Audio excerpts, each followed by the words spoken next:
Saudações, sejam bem-vindas, sejam bem-vindos.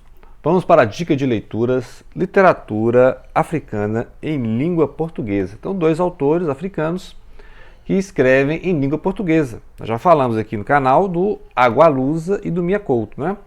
Então vamos lá, mais um livro do José Eduardo Agualusa. Nós já falamos em outros vídeos sobre juvenil, né? Literatura juvenil, Uma Vida no Céu.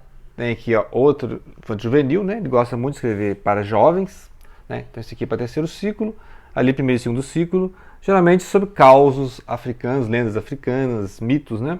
Esse aqui é mais uma distopia, né?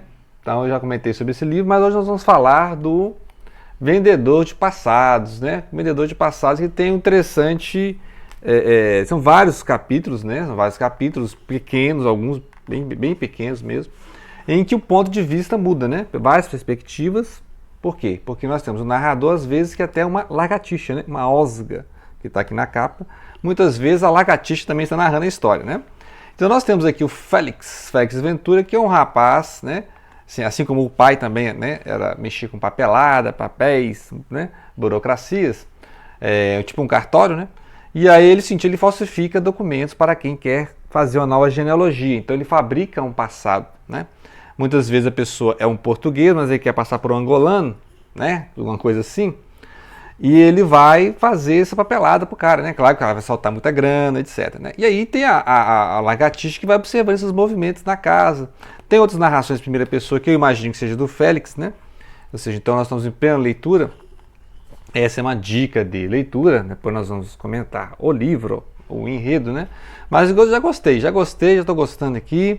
E é basicamente isso, vai mudando os pontos de vista, né? Então, você tem a história do Félix, né? Félix Ventura, que ele é um negro albino, né? Ou seja, um angolano albino. Então, chega um português branco e quer se passar por negro, né? Ou seja, ser um angolano. Então, tem essas ironias do destino, né? E tem narrações da vida lá do passado, né? Lá que está falando de passado. Do passado de Angola, inclusive tem até um mapinha de Angola, que Angola é enorme, né? País enorme, foi colônia de Portugal, e mostra a diversidade do país, assim como Moçambique, né? Moçambique tem o Moçambique do Norte, o Moçambique do Sul, a gente vê nas literaturas do Mia Couto, né? O Moçambique mais para o litoral, o Moçambique mais para o interior, né? Da África. A mesma coisa acontece com Angola, né? Angola também teve guerra civil, Moçambique teve guerra civil, porque essas colônias, primeiro, se livraram do colonizador português, né?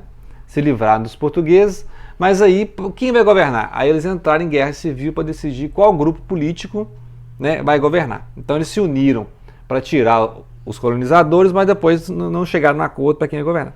E aí, tanto Angola quanto Moçambique tiveram guerras civis, né? Ou seja, grupos de direita, grupos de esquerda, apoios internacionais de um para o outro, e aí prolongava essas guerras por mais de 10 anos. Né? Então a guerra civil começa e não sabe quando acaba. Então ambos os autores, né, tanto o Mia Couto quanto o Agualusa, vão mostrar essa cisão nacional, né? As várias vozes que tem em Angola, as várias vozes que tem em Moçambique, a condição feminina, né? A condição feminina na África, né?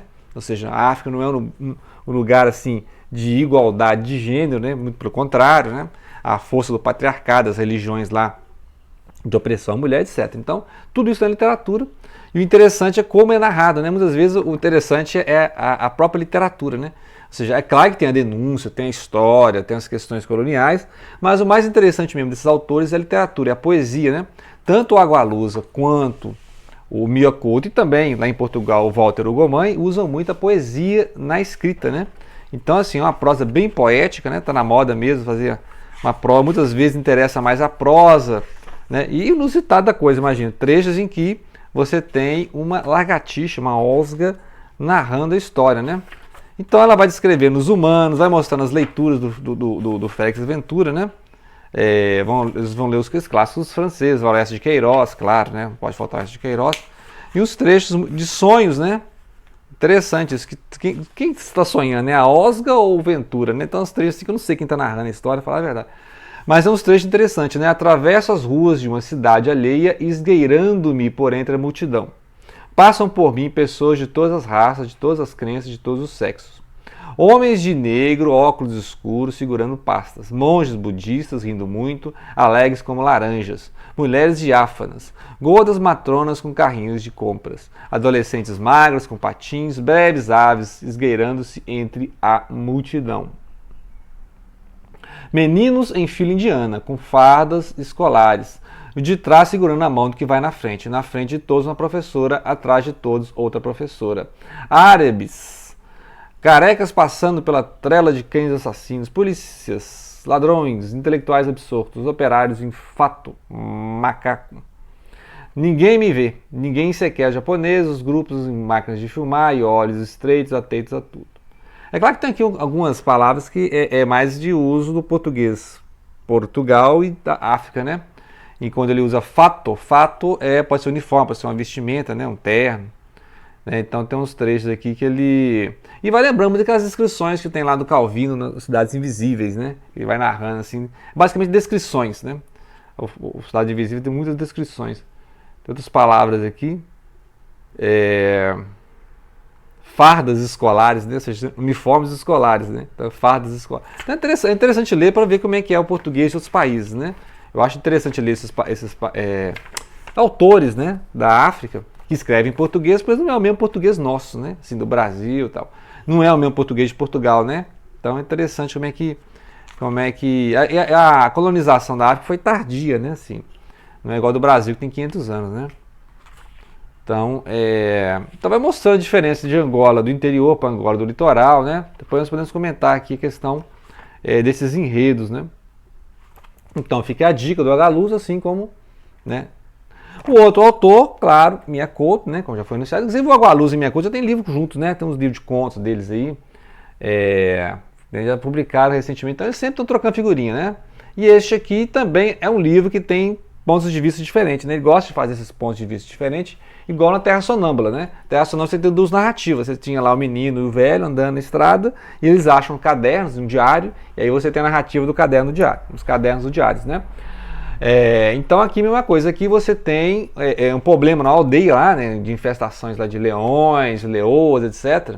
E aqui ele vai narrar do ponto de vista de uma irmã, de uma vítima, né, ou seja, a menina Maria Mar. Maria Mar perdeu a irmã para um ataque desses leões, depois descobre que são as leoas que estão atacando, né? Interessante isso. Tem uma leoa lá enorme que ataca justamente as mulheres também, né? Descobre que são as mulheres. E aí eles chamam, né, a companhia da região lá, vão chamar um caçador. Então você vai ter a narração a partir da Maria Mar, ou seja, que é de uma família. A história já começa triste, né? O Miyakoto gosta das histórias tristes, trágicas. Então já começa com o funeral da irmã, né, que foi morta pelas leoas. E aí você conhece essa família, né, da Maria Mar. E aí depois você conhece a história do caçador, né? A aldeia de Kulumani. Kulumani é o nome da aldeia, né? E aí vai contar a história do caçador, que é o arcanjo baleiro de bala mesmo, de tiro, né? Então o baleiro é uma família de caçadores, o pai também era um caçador, né? Então ele vai mostrando como usa as armas, né? Etc. Assim. A sina, né? O destino de ser um caçador.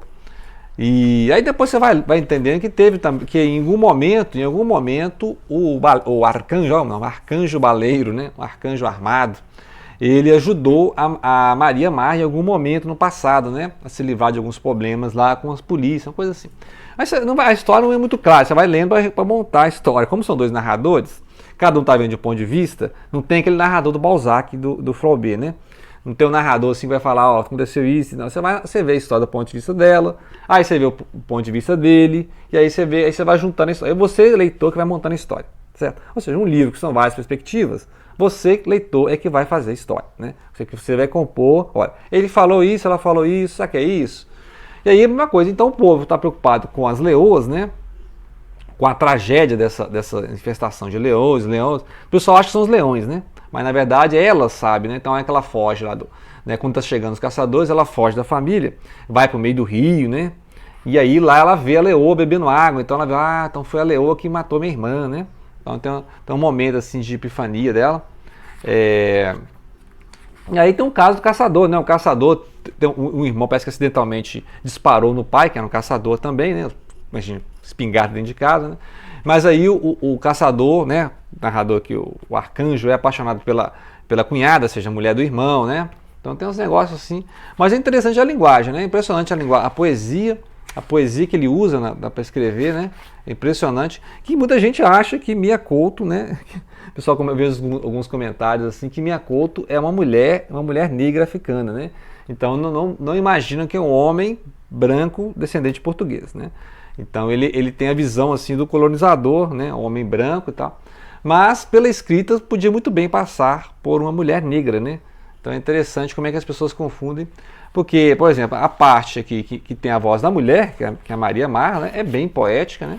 Já vai mostrando os ancestrais, a família, né? A questão de quando os mortos, né? Você não fala o nome dos mortos, é interessante isso, né? Da cultura, né? Porque senão você está invocando os mortos. Então ele mostra muito da cultura da África aqui, né? A questão sempre dos ancestrais, estamos sempre lembrando dos ancestrais sem falar o nome, né? E também vai um escritor junto, né? Porque parece que em 2008, inclusive fala aqui no livro, em 2008 o próprio Mia Couto viveu uma história semelhante, né? Ele foi para um lugar lá em Moçambique e tinha realmente leões atacando lá. Eles saíam da savana e chegavam até as cidades, as aldeias, né? E aí ele foi para lá e tal. E aí o Mia Couto tem a formação de biólogo, né?